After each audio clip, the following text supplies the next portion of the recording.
Some homes quietly gather wealth not through effort or luck, but simply by existing in the right energy. While you sleep, they breathe in abundance. While you rest, they open invisible windows to prosperity.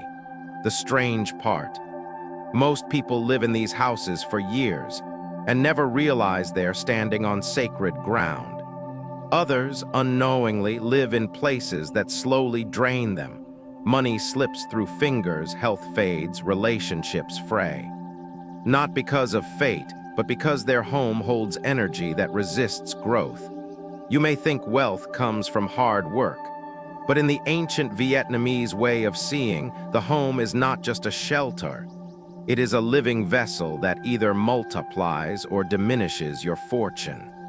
There are houses that know how to hold money, and there are houses that silently push it away. So, how do you know which one you're living in?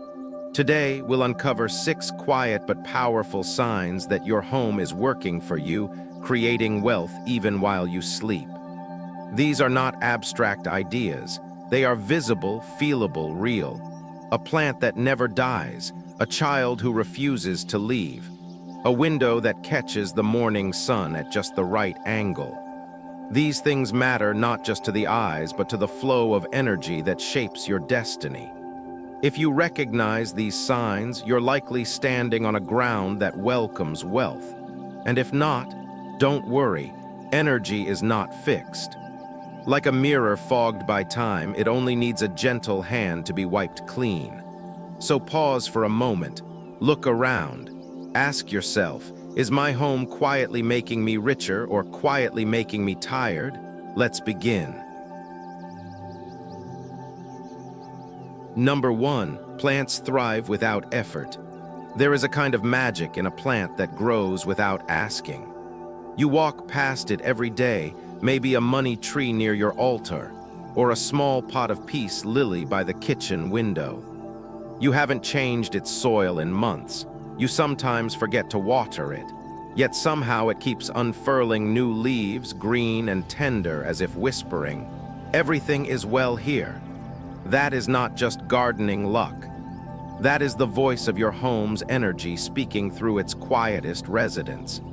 In Feng Shui, and in Vietnamese homes where generations have quietly observed such signs without naming them, thriving plants are more than decoration. They are living indicators, barometers of harmony. If your home is a field, then plants are the first flowers to rise when the soil is right. They absorb what you cannot see, the subtle push and pull of energy in the air. If the energy flows smoothly, they grow. If the energy is blocked, they show you first. A plant that flourishes without constant tending means that your house is breathing well. It is quietly circulating yang energy, bright, life-giving, prosperous. This kind of energy doesn't just help leaves unfurl. It also nudges things into motion. Business ideas taking root, money that seems to stay longer in your account, conversations in the family that flow without tension. It is not a coincidence when everything feels just right at home, and the plants are glowing with life. On the other hand, if your plants are always struggling, if leaves turn yellow even with enough light, if stems droop no matter how much water you give, your house may be holding energy that is tired, heavy, or stagnant. Especially if you've tried changing pots, soil, light, water, and still they fade. That's when you need to look beyond the plant and into the corners of your home. Is there a space that always feels a bit dim, cold, or forgotten? That is likely where the energy is stuck, and the plant is showing you gently what you may not have wanted to feel. In traditional Vietnamese homes, grandmothers would say, K Kong S letter 1 ED 1 NG Thai NG letter 1 B0 letter 1 EDD I Kung Ko Yarn. If a plant can't live here, a person won't rest well either. They didn't have the word vibration, but they had wisdom. They placed beetle pots near altars, basil in the kitchen, and aloe near doorways, not because of trend, but because they understood. When the smallest living thing thrives, fortune can find its way in. And what's more beautiful, when your plant grows strong in the right place, it becomes an energy activator itself. It doesn't just reflect health, it starts to spread it. It cleans the air, soothes the eye, and lifts the mood. A thriving plant in the right corner can shift the whole atmosphere of a room. It can turn a stagnant corner into a living space. It can open a blocked path, just like a drop of water carving a new stream. There's also something deeply symbolic about plants that blossom or sprout new leaves unexpectedly. In Feng Shui, new growth means expansion, not just of the plant, but of your financial field, your creative flow, even your healing. When a plant suddenly flourishes, it's often the quiet echo of a door opening somewhere in your life, a job offer, a repayment, a solution you hadn't thought of. The plant is not the cause, it is the messenger. So what can you do if your plants aren't thriving? First, don't panic or blame yourself. Energy shifts are subtle. Sometimes a plant simply isn't matched to a room. But if multiple plants seem to struggle, it's time to look at the energy around them. Is there clutter nearby? Old papers? Items you've meant to throw away but haven't? Dust, broken electronics, stagnant corners, all of these weigh down the breadth of the space.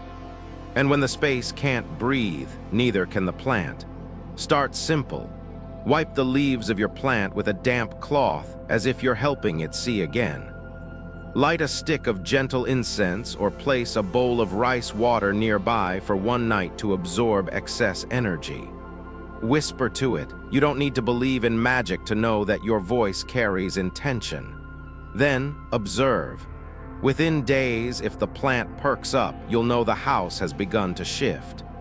And if you want to invite even more prosperity, try placing symbolic plants in wealth corners of your home.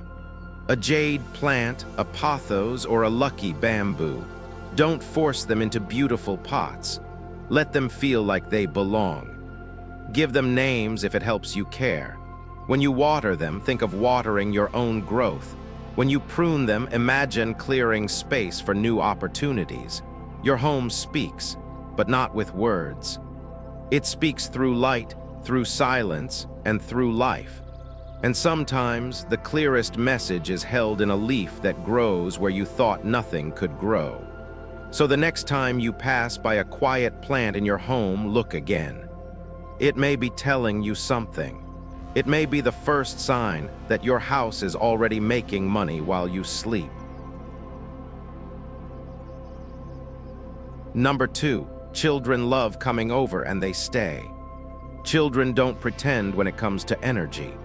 They don't rationalize discomfort or smile out of politeness. They enter a space and respond with their whole being, either settling in with curiosity and laughter or shrinking away with unease. So when children keep coming back to your home, when they run freely from room to room, laugh without needing toys, or curl up on the floor as if they've always belonged there, pay attention. Your home may be holding something rare. A field of calm, nurturing energy that calls in life, joy, and fortune. In the wisdom of traditional Vietnamese households, children were always the first to reveal whether a space was in harmony. Grandmothers would quietly observe. No choi makong kok, en hamin yern r letter 1ed3 I stroke letter 1ea5y. If the child plays without crying, the house is at peace. There was no talk of vibes or frequency, just quiet watching. And always it was the child who revealed the truth. Feng Shui agrees. Children are pure energy sensors. They feel what adults have learned to ignore. The subtle tension in a hallway, the heaviness in a dark corner, the conflict stored in furniture we've never moved. When the home is energetically balanced, when chi flows like a stream without blockage, children feel safe.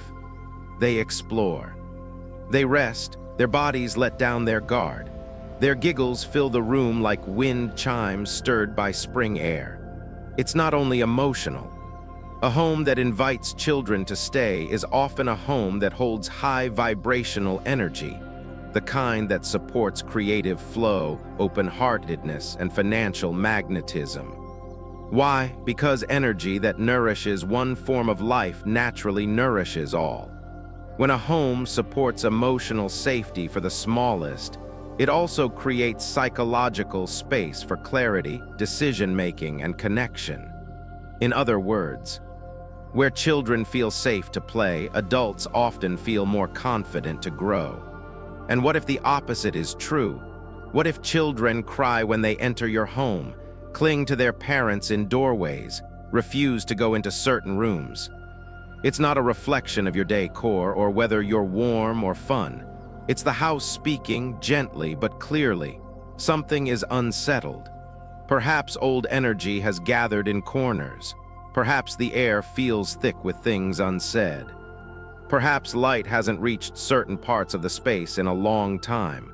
Whatever the source, the message is, please clear me so I can welcome life again. Fortunately, energy can be shifted. Begin with intention, not objects. When you know children are coming over, light a gentle candle in the main room. Not to impress, to invite. Open the windows, if only for 5 minutes, and let new air circulate. Say softly into the room, this space is safe. This space is open to joy. You don't have to believe in rituals to feel how quickly a room changes when it's acknowledged. Another powerful tool is softness. Add a cushion where the child tends to sit. Place a low plant nearby, something green, alive, humble. Children are drawn to textures that don't overwhelm. Woven mats, wooden floors, warm blankets. The more your home feels like a space that doesn't demand performance, the more it opens to movement. And movement in Feng Shui is the lifeblood of wealth. The laughter of children doesn't just brighten a room. It also breaks up stuck energy, like tiny bells ringing away what no longer belongs. Their presence is naturally cleansing. They don't need instructions. They run, bump into things, drop toys, touch walls, and in doing so, they stir energy into motion.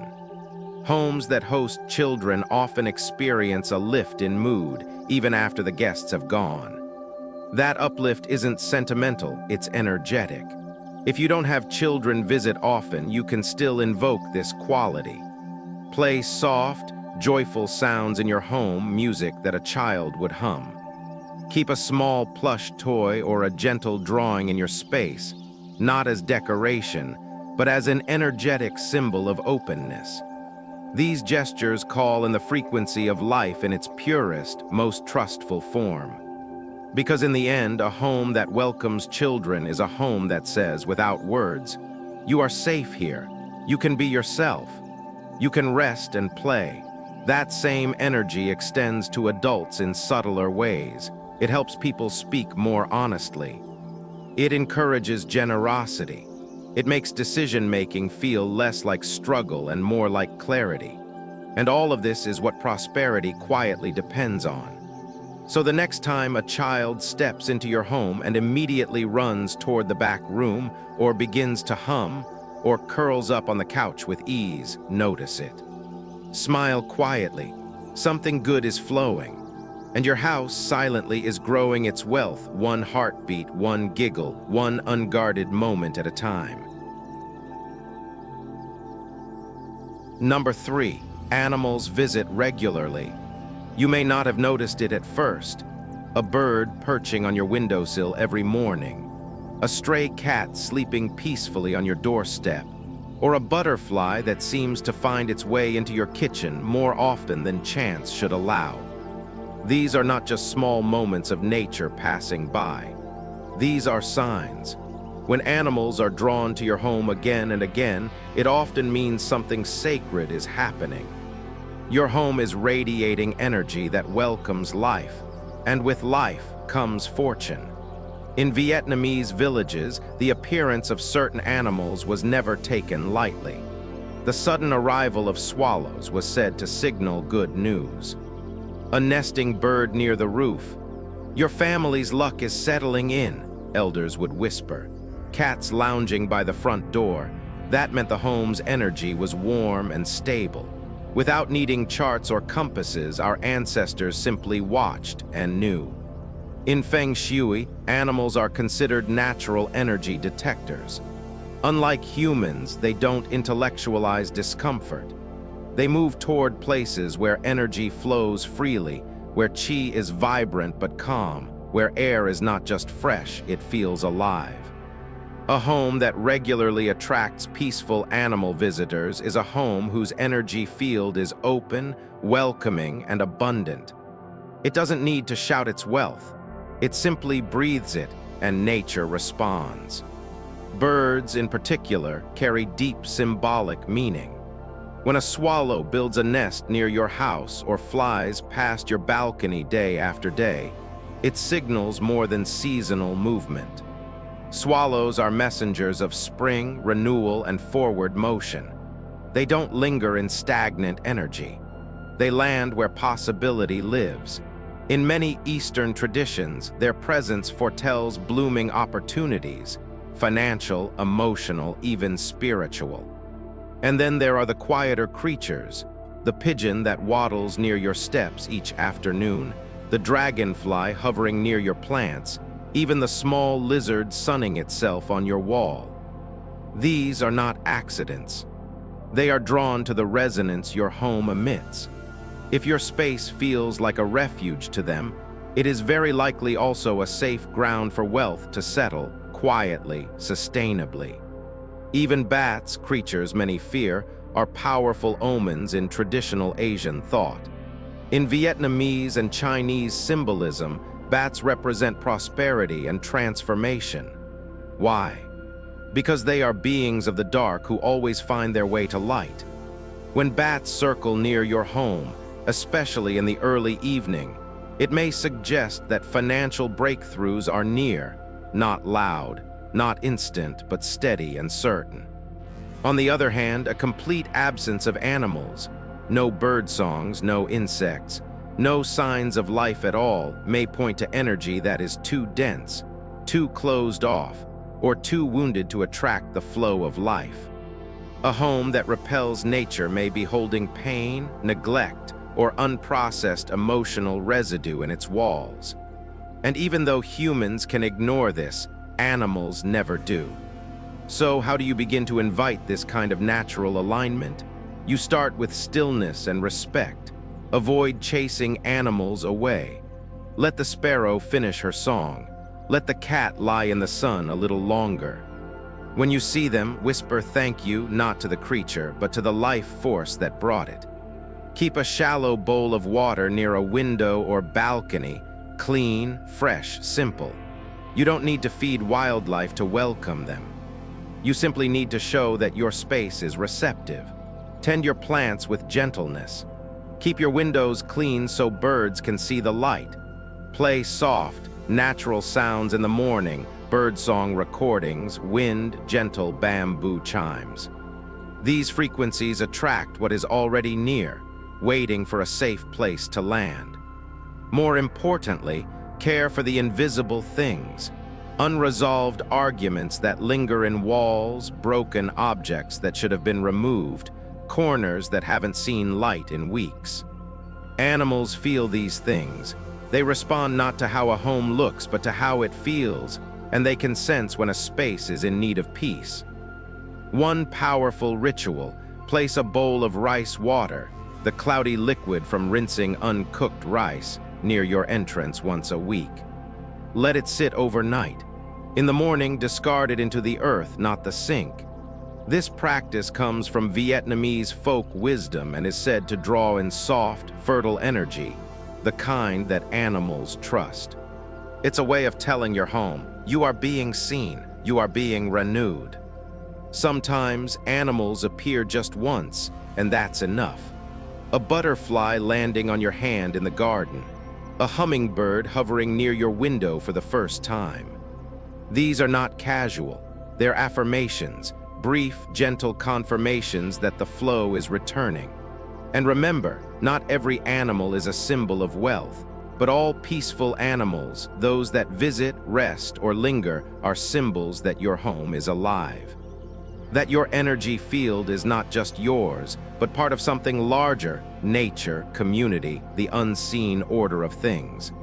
So the next time you notice an animal drawn to your space, pause, don't rush to interpret, just be present. Let it remind you, prosperity isn't always loud. Sometimes it has wings, sometimes it purrs. Sometimes it simply lies in the sun, exactly where it belongs. And in that stillness, your home grows richer, even while you do nothing at all. Number 4, natural light touches the floor. There is something sacred about the way sunlight slips into a room and quietly touches the floor. Not just the walls, not just the curtains, but the very ground you walk on. It's easy to take it for granted. A beam of light near the door, the way morning glows on your kitchen tiles, the slow drift of golden warmth across a hallway. But in Feng Shui, and in the quiet traditions of Vietnamese homes, these small illuminations are not just visual comforts. They are signs, radiant, unmistakable signs that your home is breathing, flowing, and quietly attracting abundance. Light is life. This is not metaphor. It is law of nature, of energy, of prosperity. When natural light can move freely through a home, it activates the qi. It awakens movement in spaces that would otherwise sleep. It chases away the stillness that breeds stagnation, conflict, or fatigue. Homes that receive generous natural light are homes where energy is not only alive, but generous. These spaces tend to uplift the people inside them, making decisions clearer, moods lighter, and opportunities more visible. A sunlit room doesn't just feel good. It invites life to unfold.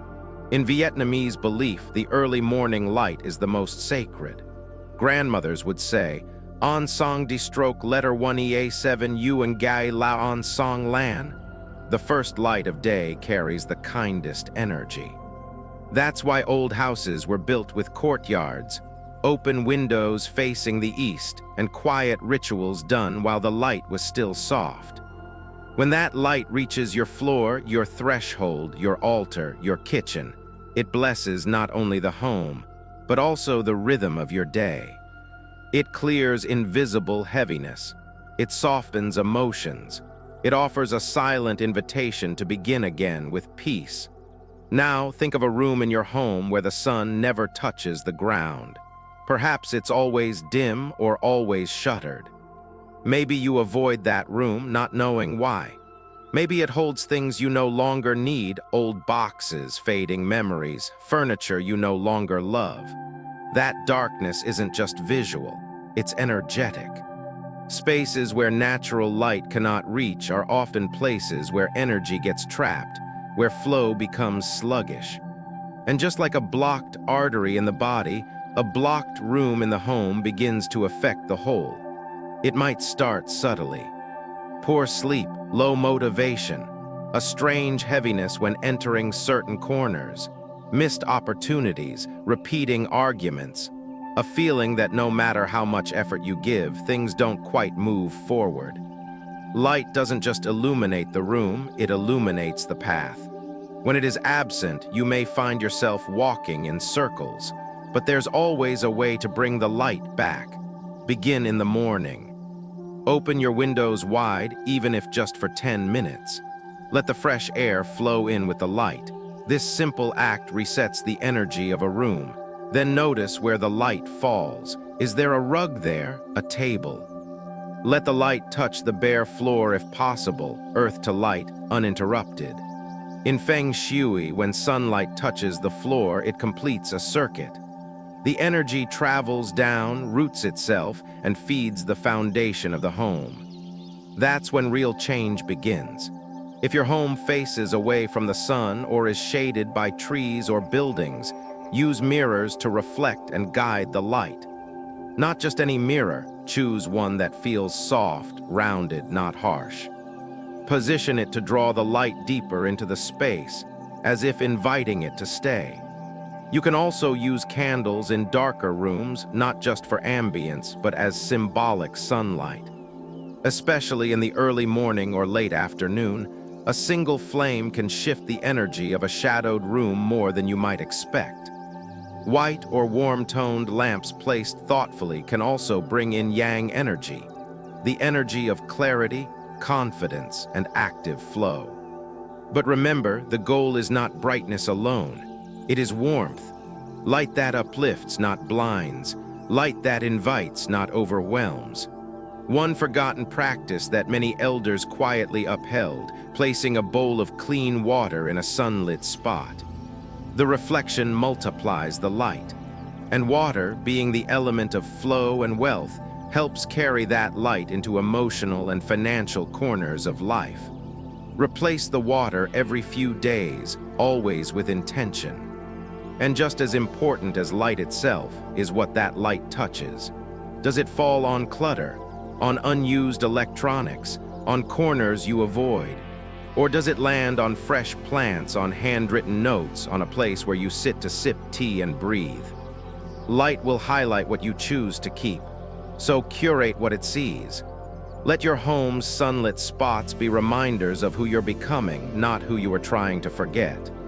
Because in the end, a home that allows light to touch its floor is a home that isn't hiding.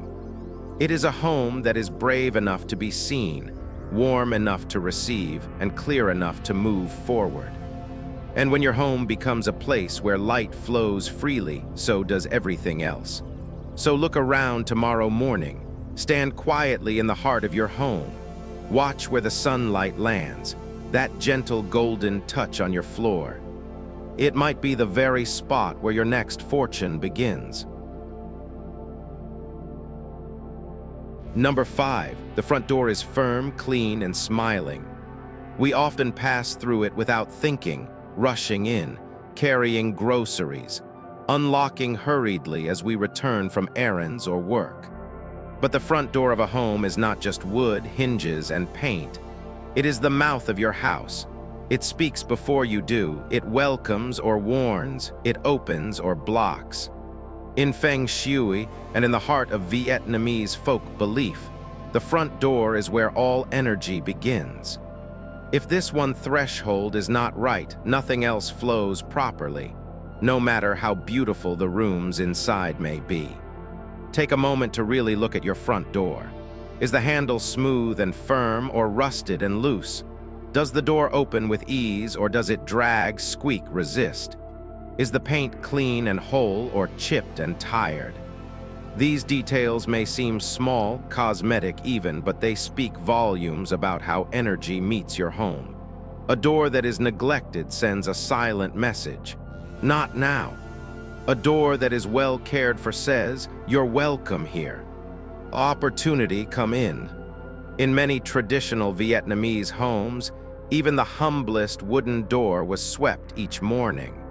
Not just for cleanliness, but as ritual.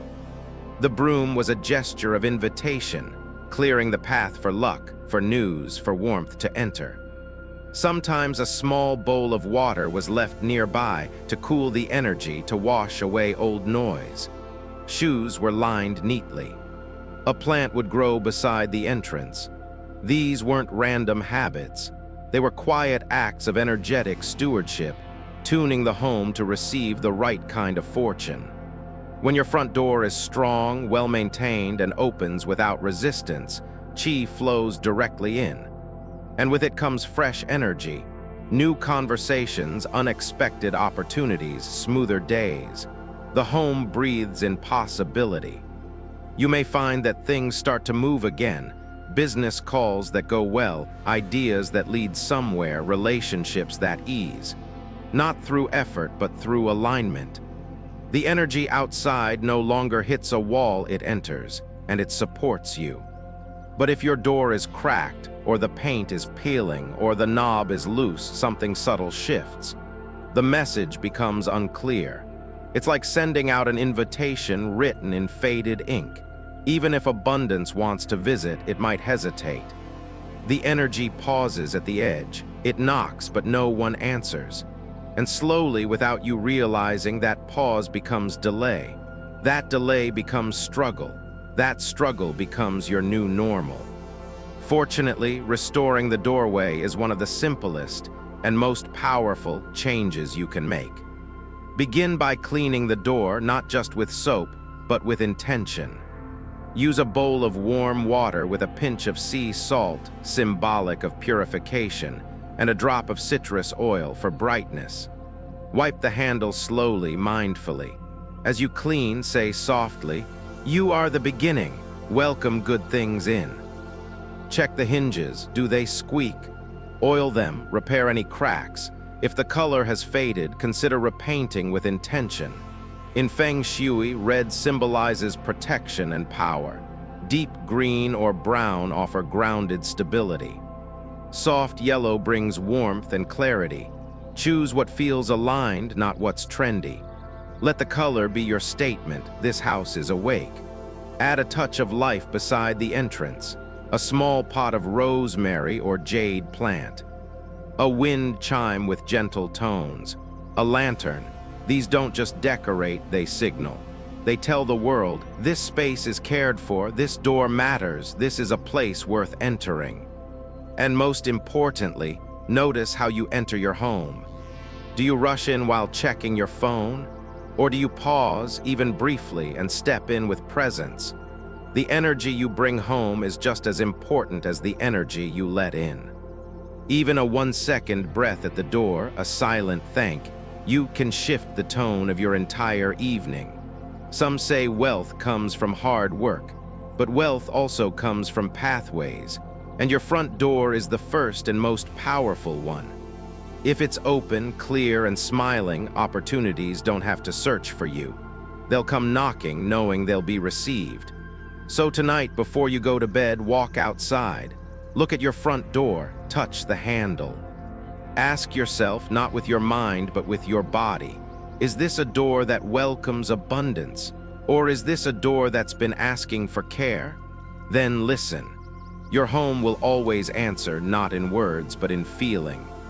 And when your front door becomes firm, clean, and quietly radiant, that's when wealth remembers the way home. Number 6, no poison arrows point at the house. Not all wounds are visible. Some arrive in silence, not through conflict or loss, but through unseen angles that press against our peace every day. In Feng Shui, there is a name for these invisible intrusions, sha qi, or what many know as poison arrows. These are not weapons in the literal sense, but sharp, aggressive lines of energy created by objects or structures that point directly at your home. And when left unaddressed, they can pierce through more than just walls. They can quietly disturb the harmony of the soul, the flow of fortune, and the health of those who dwell within. Imagine stepping outside your door and seeing the pointed corner of another building aimed straight at you. Or perhaps a narrow alleyway channels energy too quickly toward your home, like a fast river colliding with still water. Maybe it's a utility pole, a sharp fence, the edge of a roof line, or even a straight path that leads from the street to your door without pause. These are not just architectural coincidences. They are energetic disruptions, subtle but persistent. In Vietnamese folk wisdom, people would say, "En have be letter one ECB damn vow, Tim." The house is being stabbed in the heart. This was not dramatic, it was deeply felt. When a home is constantly exposed to such aggressive lines of force, the consequences show up in everyday life. Sleep becomes restless, tempers flare over small things, projects get delayed for no reason, and prosperity seems to come close, then turn away at the last moment. Poison arrows are not about superstition. They are about flow, or more precisely, the interruption of it. Qi, the life energy, moves like water. It needs to curve, pause, breathe. But when energy is forced to rush in one straight, sharp direction, it becomes too strong, too focused, too invasive. It stops nourishing and starts slicing. Over time, this can weaken the house's ability to protect and replenish those who live inside. The result is not always dramatic, but it is consistent. Tension, depletion, resistance to growth. So how do you know if your home is under the pressure of a poison arrow? Step outside. Look at your entrance, your windows, your balcony. Trace the lines that come toward you. Do they flow gently or do they jab? Notice how your body responds. Sometimes your intuition knows before your eyes do. A space that feels subtly off, that you avoid without knowing why, may be absorbing these invisible hits every day. Thankfully, poison arrows can be softened. The key is not to block energy, but to reshape it, to invite it to bend, to slow down, to arrive gently rather than attack. One of the most traditional tools is the Bagua mirror, an octagonal mirror used in Feng Shui to reflect harmful energy back out. But in Vietnamese homes, people have long relied on nature. Bamboo screens, tall leafy plants, flowing fabrics, curved stone pathways. These elements don't fight the energy, they teach it to move differently. If there's a sharp corner from a nearby building pointing directly at your home, place a tall plant, like golden bamboo or areca palm, between it and your wall. Not just to hide it, but to catch and calm the energy before it enters. If your front door faces a long, straight road, consider placing 2 pots on either side of the entrance, like sentinels, like open arms. These break the momentum and ground the approach. Even hanging a simple wind chime can help.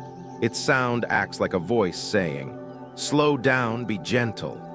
Inside the house, pay attention to sharp furniture corners, exposed beams, or long corridors that send energy too directly toward beds, desks, or sitting areas. Round what can be rounded. Soften what can be softened. Let curtains flow. Let art curve. Let mirrors reflect beauty, not attack. Every design choice becomes an act of care, not just for the space, but for the hearts living inside it. And sometimes, poison arrows are not physical at all. They are held in words not spoken, decisions avoided, resentment tucked quietly into drawers. These internal arrows, too, must be seen and softened. Open a window not just for air, but for release. Move a piece of furniture to shift perspective. Light a gentle candle, not for scent, but to say, "Let what is sharp become soft again." Remember, your home does not want to hurt you. It is only responding to the signals around it. When you protect it, shape it, and listen to it, it begins to protect you back.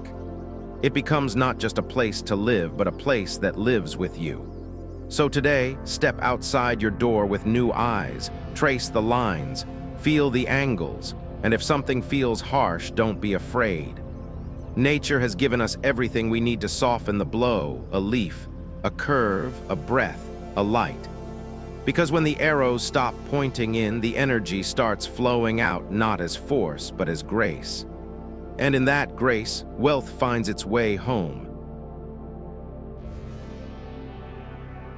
Final, a house does not ask to be perfect. It only asks to be felt, to be touched, not just by hands, but by presence. And when we begin to see it, really see it, as more than walls and windows, something shifts. We no longer decorate just to impress or clean just to tidy. We begin to tend the way one tends a garden or a fragile memory. Quietly, lovingly, with breath. Prosperity, too, is not always loud. It does not always arrive with gold or certainty. Sometimes it moves in gently, with a patch of light across your floor, with a plant that blooms without warning, with the unexpected peace in a room that used to hold tension. You do not need to chase it. You only need to make space for it to stay. A house that holds wealth is not always rich in things, but it is rich in feeling. There is harmony between rooms. There is ease in the air. There is a softness in the way the door opens, in the way morning enters. These are not design features. They are energetic truths, and they are yours to create. Tonight, perhaps place your hand on the wall, say nothing, ask nothing, just feel. This home has held you on days when you couldn't hold yourself. It has witnessed you in silence. It has waited patiently for you to notice the life it wants to share. And now that you have, what will you do differently? Not for the house, but for the life that's still unfolding within it.